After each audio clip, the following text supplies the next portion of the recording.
The impact on our business is primarily going to be the changes in the downlink and uplink frequencies, where we are moving to higher and higher frequencies to enable us to put more data on the same channel and distribute more and more data. As you know, the data, we're going data crazy. There is such a great demand, and the satellites not too long ago, only a few years ago, moved to Ka band from Ku bands, and now we're talking about Q and V bands. These are huge steps. We are going very close to very high attenuation levels due to atmospheric attenuations, and these are going to give us quite a lot of challenges. The challenges will be in the RF uplink as well as downlink, and to accommodate the data rates that we are asked to accommodate, we will have to increase our IF bandwidths, and as we increase the band, we need to maintain performance. If anything, we are always under pressure to deliver more under a very stringent performance. Hence, the technology is changing, catching up. At sometimes technology is ahead, but legislative aspects needs to be catching up then. But that is our prime challenge, and that is the prime change that we're facing today.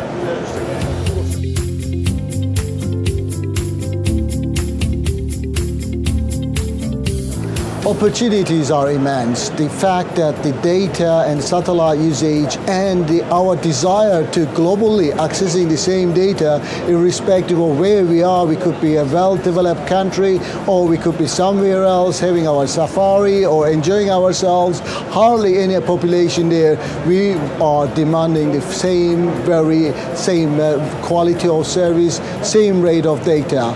The only way that you will get to that is by satellite communication. So this enables us and gives us, specifically our satellite sector, gives us an immense opportunity to serve ourselves wherever we are, whenever we are. And that is our greatest opportunity.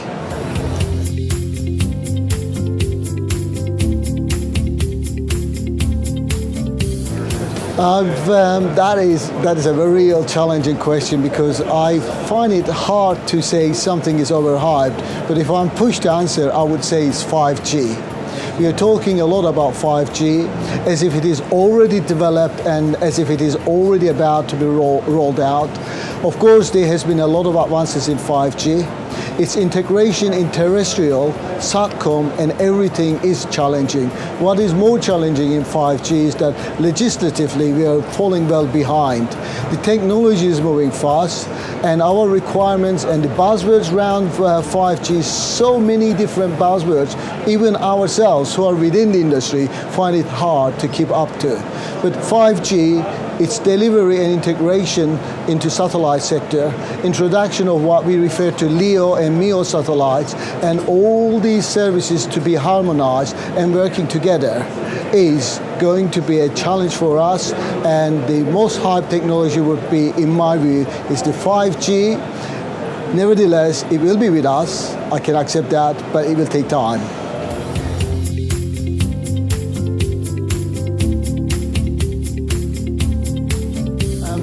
Teleports are starting today have to remember that they got to be future-proof. Legacy equipment that we already have there are being stripped off because they no longer serve the fast-changing technology and services that we require. For this reason, if we are to set up new teleports, try to make it future-proof. Some of these small tricks that will cost virtually nothing but make your product future-proof are: be ready for transmission through fiber. Make sure that your IF bandwidth is big enough to accommodate the data that you will be transmitting. Make sure that you're able to operate at these well-established bands as well as future bands. These are Ku, Ka band, high throughput satellites, and also be prepared to accommodate higher and more complex modulation systems. So overall, look into future, and they're already there. Some technologies are not yet deployed, but it is so easy for us to adapt them. For example, transmission, coaxial transmission is well established, but fiber transmission is as well established. Therefore, when you do your product, make sure that you are respecting both of those requirements. That will put you into a very, very stable and very good position in expanding and catching up or maintaining the ever-changing requirements.